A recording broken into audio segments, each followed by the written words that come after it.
ഇന്ന് തന്നെ ഡൗൺലോഡ് ചെയ്യൂ. കാണൂ നിങ്ങളുടെ ഫേവറേറ്റ് ഷോസ്. ഉണ്ടെങ്കിൽ വിക്രം പറ. ഇല്ലെന്ന് ഞാൻ പറഞ്ഞല്ലോ. അല്ല, പ്രകാശനാളിയൻ എന്തോന്നും പറയാത്തത്?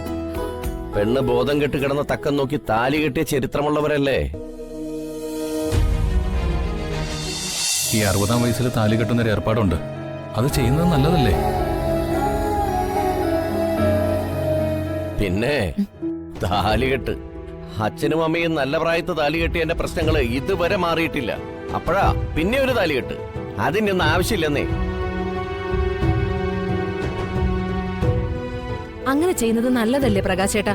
ഇവിടെ ആരുടെയോ 60-ാം വയസ്സിലെ താലികെട്ട് ചടങ്ങിനെ കുറിച്ച് ദിയമോള് കേട്ടു. അത് അവൾ ഇങ്ങനൊരു കാര്യം പറഞ്ഞത്. അല്ല, മനോജളിന് അഭിപ്രായമൊന്നുമില്ലേ?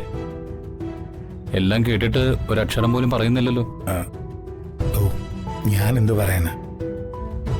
വർഷയെ എല്ലാരും സന്തോഷിപ്പിക്കാൻ ശ്രമിക്കുന്നതേ ഹരിതയ്ക്ക് ഇഷ്ടപ്പെടുന്നില്ല. അവളാകെ ഹാലിളക്കത്തില. അതുകൊണ്ട് ഞാനൊന്നും പറയുന്നില്ല. എന്നാലേ ഞങ്ങൾക്ക് അഭിപ്രായമുണ്ട്. വർഷമോൾ ഈ അവസ്ഥയിൽ ഇരിക്കുമ്പോ 2-ാം താലി കെട്ടുന്ന ഏർപ്പാട് ഒഴിവാക്കണം. അത് വിട്ടേക്ക്.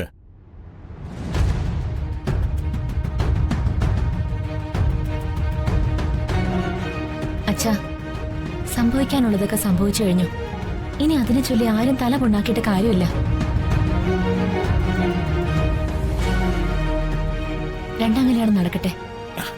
വയസ്സായെന്ന് തോന്നുന്നുള്ളവർക്ക് ഈ താലികെട്ട് ചെറുപ്പത്തിന് പുനർജന്മം കൊടുക്കും. അതുകൊണ്ട് ഇത് നടത്തണമെന്നാണ് എന്റെ അഭിപ്രായം. അതിന്റെ മുഴുവൻ ചെലവും ഞാൻ തന്നെ എടുത്തോളാം.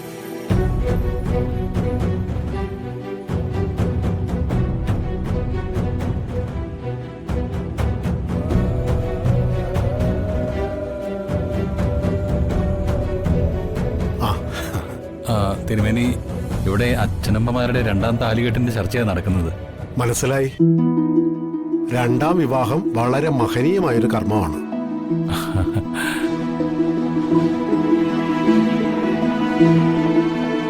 അറുപത് കഴിഞ്ഞൊരു ദമ്പതികളുടെ 2-ാം വിവാഹം ഞാൻ കുറച്ചു മുന്നേ നടത്തി കൊടുത്തതേ ഉള്ളൂ.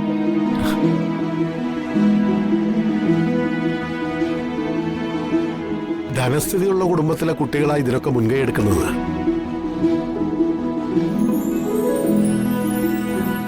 നിങ്ങൾക്കത് വേണ്ടുവോളം ഉണ്ടല്ലോ. കാര്യങ്ങൾ നടക്കട്ടെ. ദേവിയുടെ അനുഗ്രഹം ഉണ്ടാവും.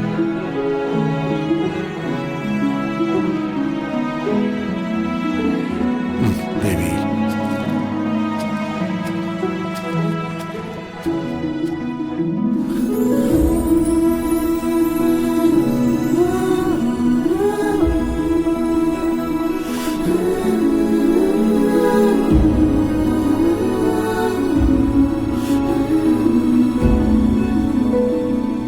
ശരിക്കും കുടുങ്ങിയല്ലോ മാധവേട്ട.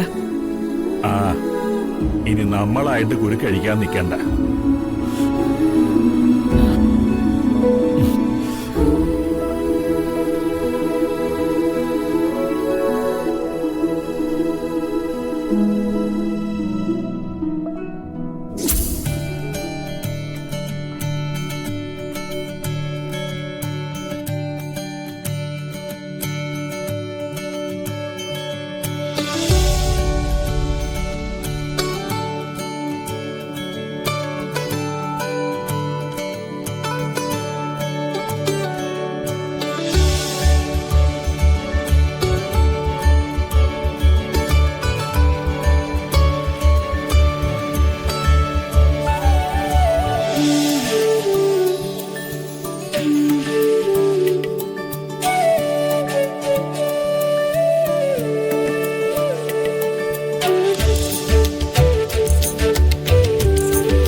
മക്കളെ, എല്ലാരും കൂടി അമ്മയെ കോമാളി വേഷം കെട്ടിക്കുകയാണോ?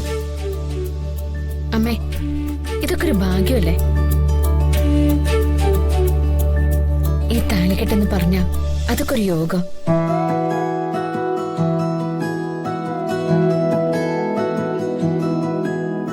അമ്മ തന്നെ പറഞ്ഞിട്ടുള്ളതല്ലേ, അമ്മയും അച്ഛനും ആരും അറിയാതെ ഒളിച്ചോടി പോയി കല്യാണം കഴിച്ചതാന്ന്. അന്ന് ആരും അറിയാതെ താലി കെട്ടി. ഇന്ന് സ്വന്തം മക്കളുടെയും മരുമക്കളുടെയൊക്കെ സാന്നിധ്യത്തിൽ താലി കെട്ടുന്നു. അത്രേ ഉള്ളൂ. അമ്മ പേടിക്കൊന്നും വേണ്ട. അമ്മയെ ലിപ്സ്റ്റിക് ഇട്ട് വൃത്തികേടാക്കൊന്നുമില്ല. ഈ പ്രായത്തിലുള്ള ഒരു സുന്ദരി പെണ്ണാക്കിയേ ഉള്ളൂ. പ്രശ്നം തീർന്നില്ലേ?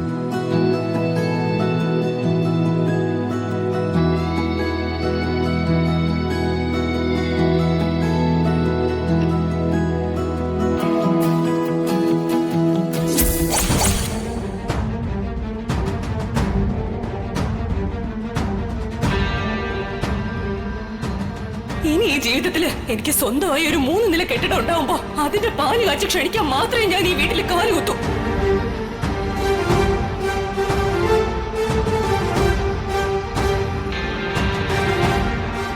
എല്ലാ പ്രതീക്ഷകളും വിശ്വാസങ്ങളും എന്നിൽ അർപ്പിച്ചുകൊണ്ടാണ് നീ എന്റെ കൂടെ ഇറങ്ങി തിരിച്ചത്. അത് നിറവേറ്റേണ്ടത് ഭർത്താവായ എന്റെ കടമയാണ്.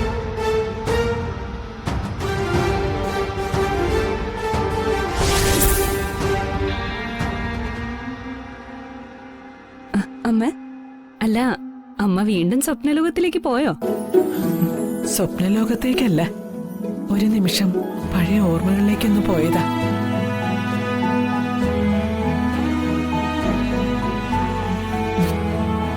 മക്കളെ, ഇതൊക്കെ വേണോ? നമ്മളിവിടെ വന്നത് വർഷയുടെ സന്തോഷത്തിന് വേണ്ടിയല്ലേ? അതിനിടയ്ക്ക് ഈ കോമാളിത്തരങ്ങളൊക്കെ.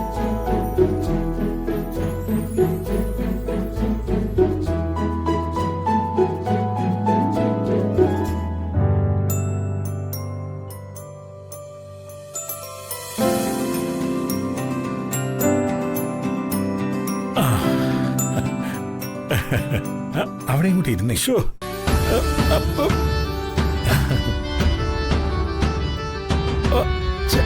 മതി.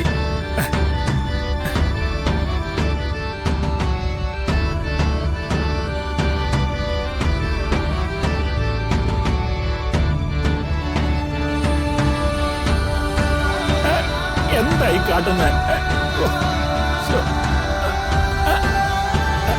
മതി. എനിക്ക് തീരെ താല്പര്യമില്ലാത്ത കാര്യമാ. വയസ്സുകാലത്ത് ചന്ദ്രികയുടെ കഴുത്തിൽ ഒരിക്കൽ കൂടി താലി കെട്ടുക. ഒരിക്കൽ പോലും വിചാരിച്ചതല്ലത്. ഇതിന്റെ ഒന്നും ആവശ്യമില്ലെന്നേ. അച്ഛൻ എന്താ ഈ പറയുന്നേ? മതി. എല്ലാ ദുഃഖങ്ങളും മറന്ന് പക്ഷേ സന്തോഷിപ്പിക്കാനല്ലേ നമ്മൾ ഈ വന്നിരിക്കുന്നത്. മതി. അപ്പോഴാ ദീമോൾ ഈ അഭിപ്രായം പറഞ്ഞത്.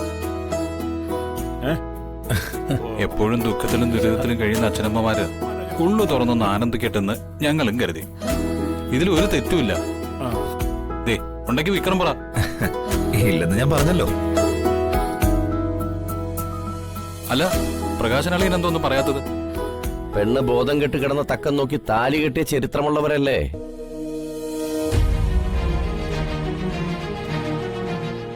മാനത്തെ കൊട്ടാ